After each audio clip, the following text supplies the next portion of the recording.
Chennai Silks.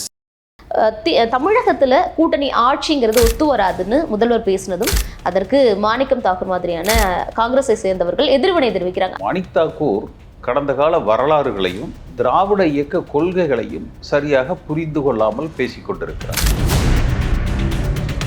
தமிழ்நாட்டில் கூட்டணி ஆட்சி என்று இவர்கள் நிர்பந்தித்திருந்தால் மத்தியில் திமுக ஆதரவை வாபஸ் பெற்றால் அந்த அரசாங்கம் கவிழ்ந்திருக்கும். திமுக எம்பிகளின் பலத்தோடு தான் அன்றைக்கு அவர்கள் ஆட்சியில் இருந்தாங்க.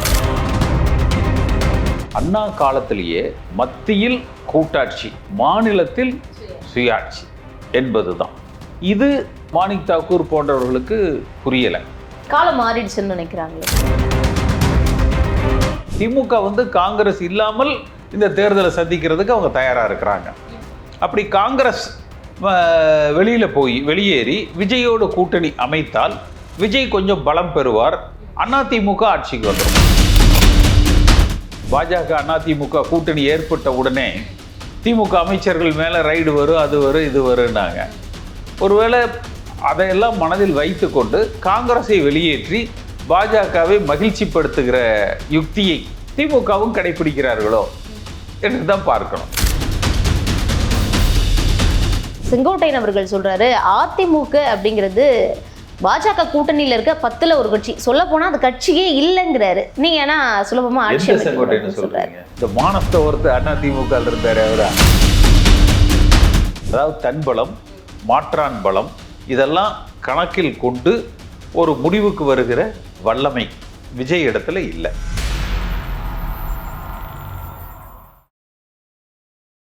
வனடியா தமிழ் நேயர்களுக்கு வணக்கம். இன்றைய நிகழ்ச்சியில் நம்முடன் இணைந்திருப்பவர் அதிமுக முன்னாள் எம்பி திரு கே.சி. பழனிசாமி அவர்கள். சார்கிட்ட கேட்க நிறைய கேள்விகளும் சந்தேகங்களும் இருக்கு, பேசுவோம். வணக்கம்.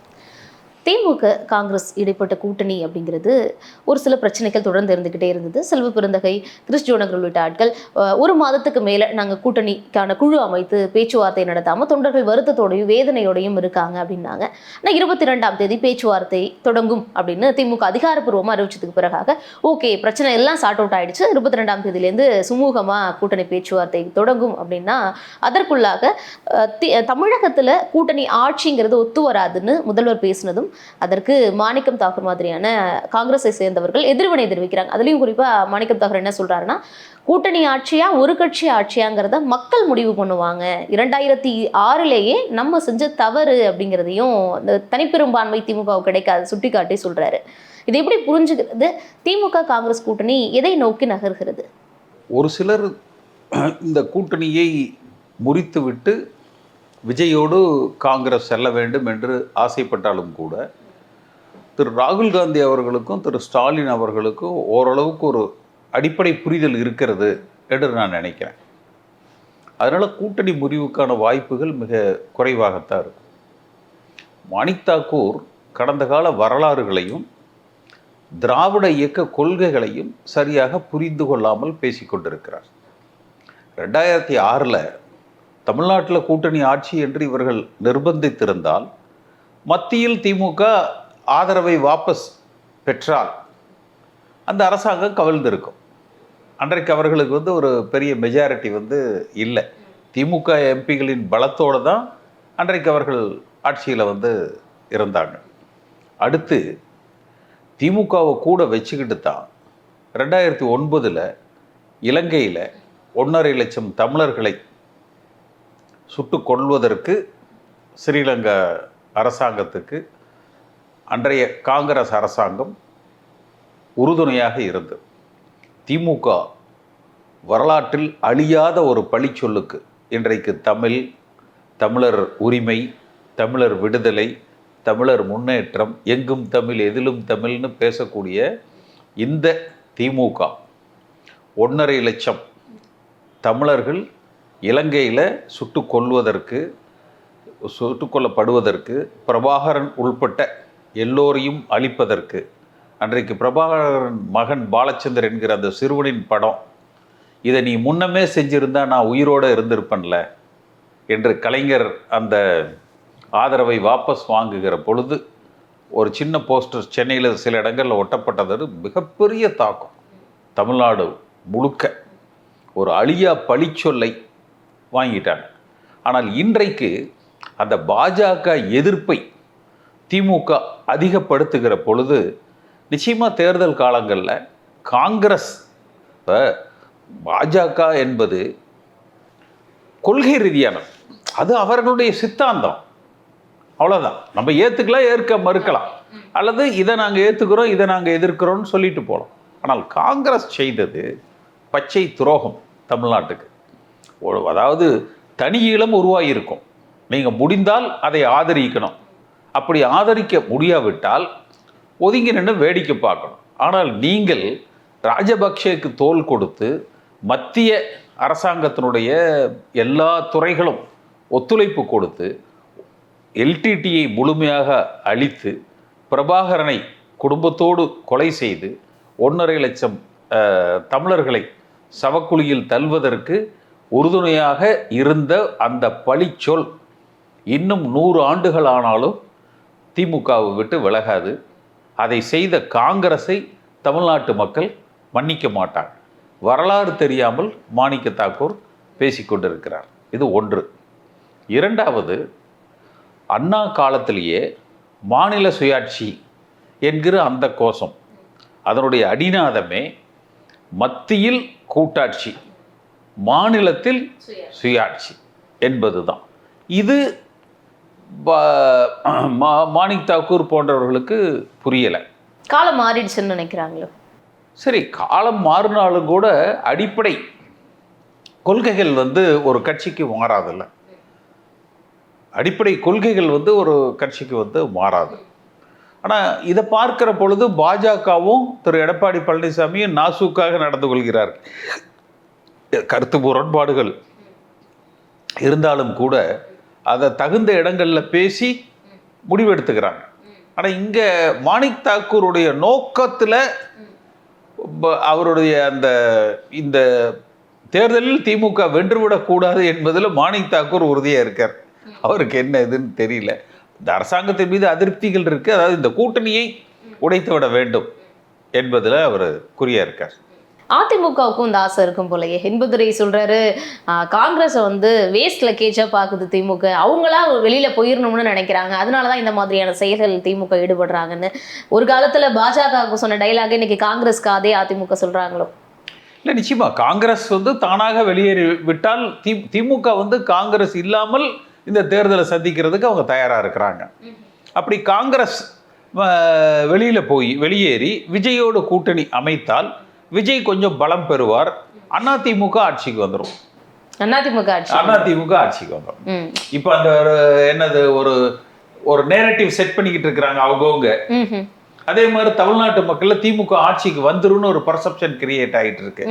காங்கிரஸ் வெளியில போய் அவர்கள் ஒருவேளை விஜயோடு கை கோர்த்தால் அதிமுக ஆட்சிக்கு வருவதற்கான வாய்ப்புகள் அதிகமா இருக்கு. ஏன் காங்கிரஸ் இல்லாம திமுகவால வெற்றி பெற முடியாது? அந்த அளவுக்கு பலமாவா இருக்காங்கன்னு நினைக்கிறீங்களா? காங்கிரஸ் பலமாக இருக்கிறாங்க இல்ல அப்படிங்கிறது முக்கியம் அல்ல, ஒரு பர்செப்ஷன்.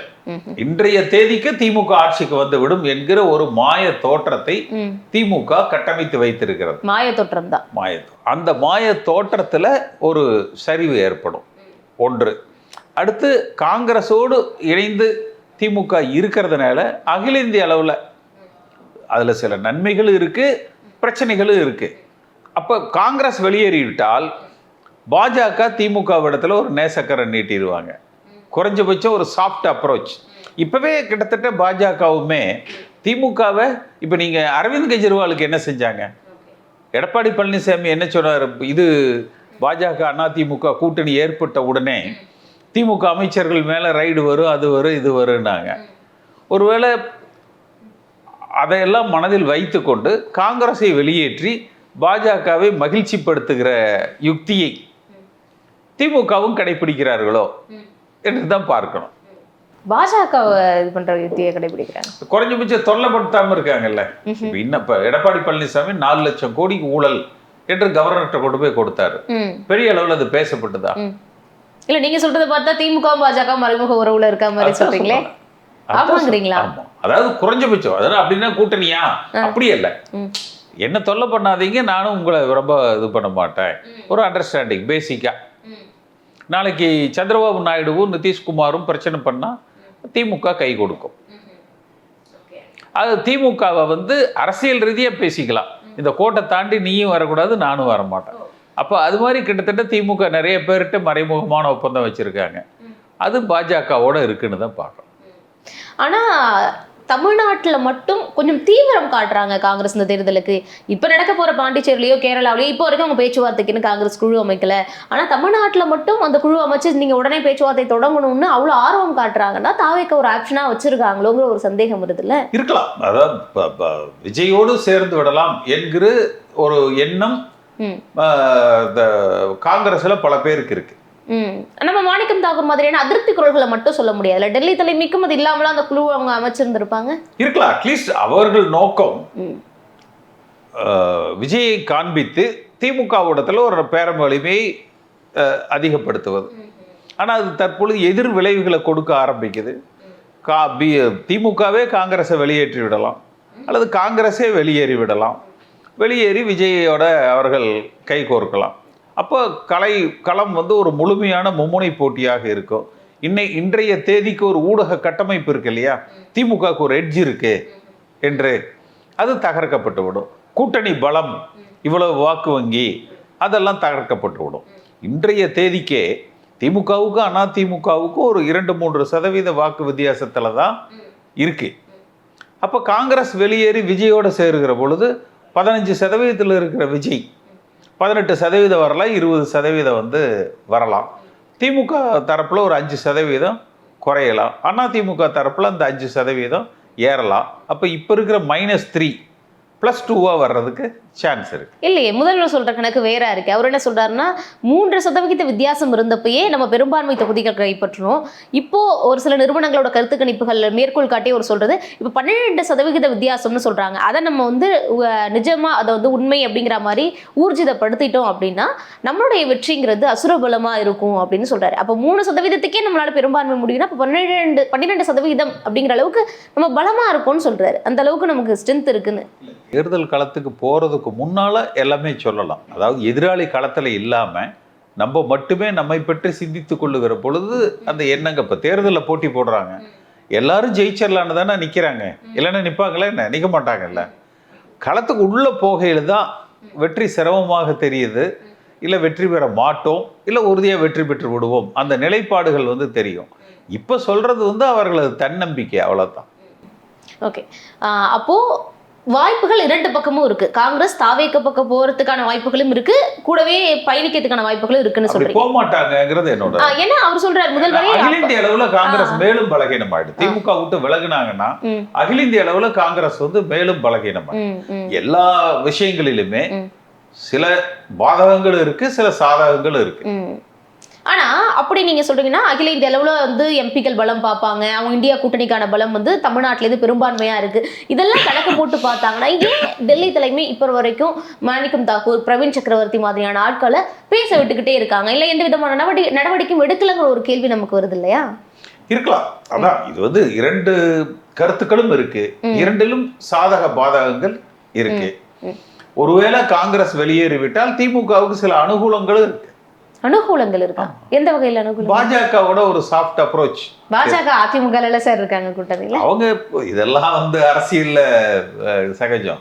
இன்றைய தேதிக்கு பாதகம்ங்கிறது இன்றைக்கு திமுக எடுத்திருக்கிற அந்த பாஜக எதிர்ப்பு நிலை அரசியல் இருக்குது இல்லையா? இன்னைக்கு திமுக என்ன பண்றாங்கன்னா மீண்டும் ஆட்சி 2 தமிழ்நாடு வெர்சஸ் இந்துத்துவம், தமிழ்நாடு வெர்சஸ் டெல்லி. இது அண்ணா காலத்துல கட்டமைக்கப்பட்ட பிம்பம். அவர்கள் திமுக வெர்சஸ் அதிமுகன்னு அந்த தேர்தலை கட்டமைக்க விரும்புறதில்ல, மாத்துறாங்க. அந்த நேரேட்டிவையே திசை திருப்புறதுக்கு பார்க்குறாங்க. ஸோ அதெல்லாம் வந்து சிக்கல் ஏற்படும் அவர்களுக்கு. அதனால் இது நம்ம இன்றைய தேதியில் ஒரு மாணிக் தாக்கூர் சொல்கிறத வச்சு நம்ம முடிவு வர முடியாது. களம் அமைகிற பொழுது தான் நம்ம இதை பற்றி சரியாக. ஆனால் காங்கிரஸோடு அவர்கள் பயணிக்கிறதுலையும் அதிமுக தரப்பில் கடுமையாக அந்த 2009 நிகழ்வுகள் மக்களிடத்தில் எடுத்து சொல்லப்படுகிற பொழுது பாஜக மீது விமர்சனங்கள் இருந்தாலும் குறைகள் இருந்தாலும் காங்கிரஸை தமிழ்நாட்டு மக்கள் மன்னிக்க மாட்டார். நீங்க இவ்வளவு சொல்றீங்க, ஒருவேளை காங்கிரஸ் தாவேக்கவோட இணைந்தால் சுலபமாக அதிமுக கூட்டணி வெற்றி பெறும், ஆட்சி அமைக்கும்னு. செங்கோட்டையன் அவர்கள் சொல்றாரு அதிமுக அப்படிங்கிறது பாஜக கூட்டணியில இருக்க 10ல ஒரு கட்சி, சொல்ல போனா அது கட்சியே இல்லைங்கிறாரு. நீங்க ஏன்னா சுலபமா எந்த செங்கோட்டைன்னு சொல்றீங்க? இந்த மானஸ்த ஒருத்தர் அதிமுக இருந்தாரு அவரா? முதல்ல அவரு தாவேக்கால அவர் எங்க இருக்காருன்னு தேட பார்க்க சொல்லுங்க. அவர் 10ல ஒண்ணா இருக்காரா இல்ல அதுக்கு 100ல ஒண்ணா இருக்காருன்னு அவர் அங்க தேடி பார்க்க சொல்லுங்க முதல்ல. அப்புறம் அவர் அதிமுக எங்க இருக்குன்னு அவர் தேடலாம். பொதுச் செயலாளர் புசியானன் சொல்றாரு, என்ன நானும் செங்கோட்டையனும் ஒண்ணுதான், நானும் அவரும் ஒண்ணுதான்ங்கிற அளவுக்கு பொதுச் செயலாளரே சொல்றாரு. முதன்மையா விஜய்க்கு அடுத்த நிலையில இருக்கக்கூடியவரே சொல்றாரு. நீங்க என்ன சொல்லியிருக்காரு? புசியானன் சொல்றாரு ஒரு மேடையில. அதெல்லாம் சொல்றதானே. இப்ப மேடையில ஏன் அந்த புரோட்டோகால்ல விஜய்க்கு லெஃப்ட் ரைட் யார் இருக்கா? விஜய்க்கு லெஃப்ட்ல ரைட்ல யார் இருக்கா? சில இடங்கள்ல செங்கோட்டையனும் இருக்க பொதுச் செயலாளர் எப்பவும் இருக்கிறவர். அர்ஜுனாவுக்கு கீழே செங்கோட்டையன் இறக்கப்பட்டிருக்கிறார். அதானா? அடுத்து அவர்கள் அந்த நிகழ்வுகளை எல்லாம் பார்த்தீங்கன்னா செங்கோட்டையன் அவ்வளவு மகிழ்ச்சியாக இருப்பதாக எனக்கு தோன்றல. சொல்றாரு சார், நான் 20 வயசு ஆயிடுச்சு எனக்கு தவைகள் இணைந்ததுக்கு பிறகாக, அப்படி இருக்கு எனக்கான ஒரு உத்வேகம். எப்பவுமே வயசானவங்களுக்கு வயசான காலகட்டத்துல இப்ப வீட்லயே யாராவது பெரியவங்களை பாத்தீங்கன்னா நானும் குழந்தையும் ஒண்ணுன்னு சொல்லுவாங்க. அது மாதிரி தானே. அடுத்த வருஷம் அவருக்கு 80. அதனால அதை பெருசா நம்ம அவர் அதை அவருக்கு உரிய மரியாதை கொடுக்கலன்னு நினைக்கிறீங்களா தாவேகால? இல்ல, அவர் இன்றைய அவருடைய நிலைக்கு அதிமுகலயே அவர் சகித்து கொண்டு இருந்திருக்கலாம். அவசரப்பட்டுட்டாருன்னு நினைக்கிறேன். எந்த தினகரனை அதிமுகவுல இணைக்கணும்னு போராடினாரோ அந்த தினகரன் இறஞ்சிட்டாரு. அப்போ அந்த செங்கோட்டையன் என்ன நினைப்பாரு, இதைத்தாயே நான் சொன்னேன், என்னையே கட்சி விட்டு நீக்கினீங்க. அவசரப்பட்டார்.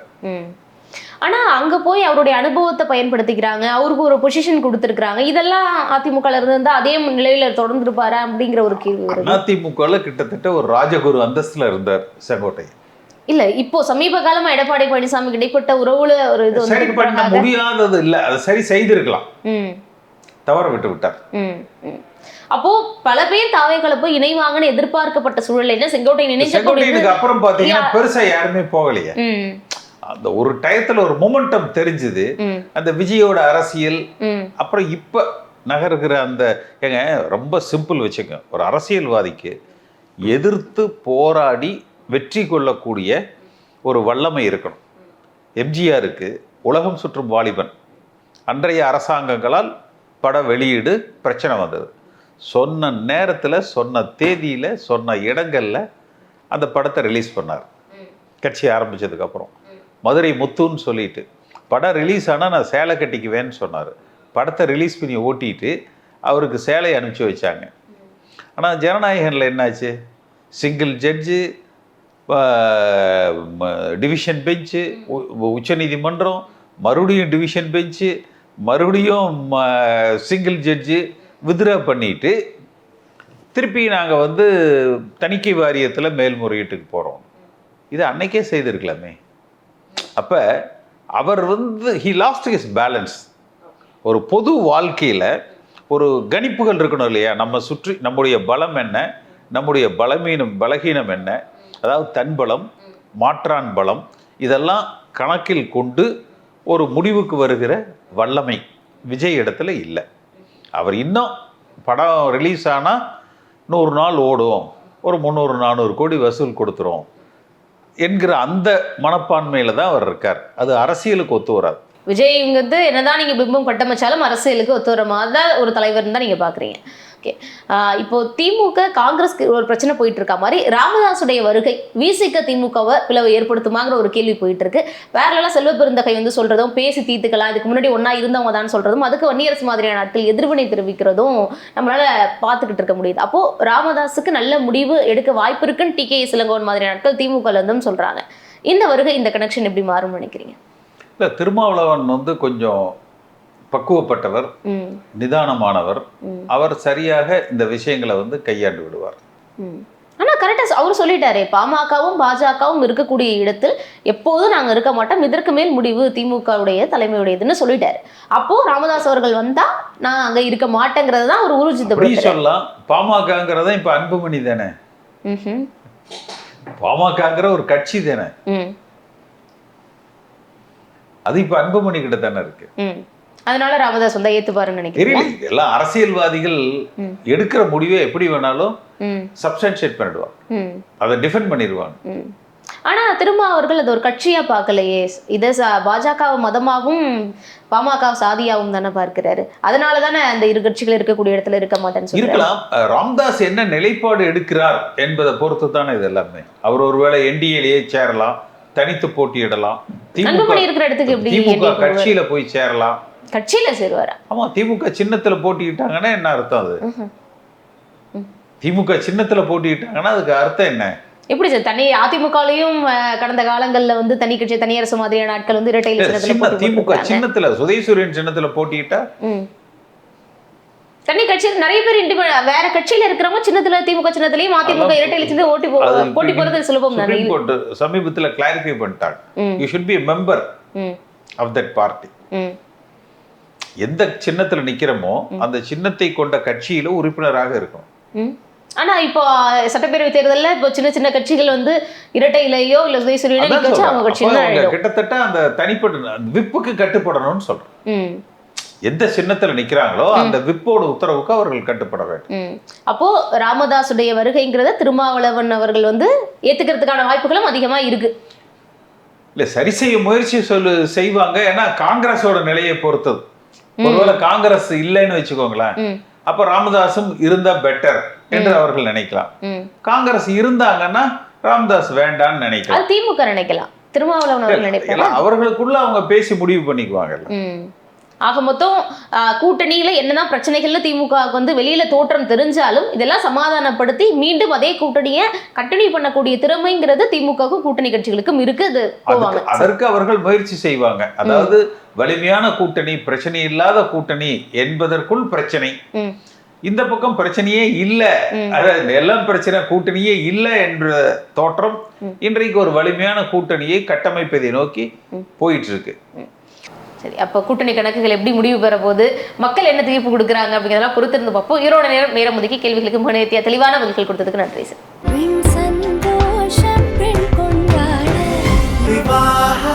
மணப்பெண்ணின் பிரத்யேகமான திருமணம் விவாஹா தி சென்னை சில்க்ஸ்.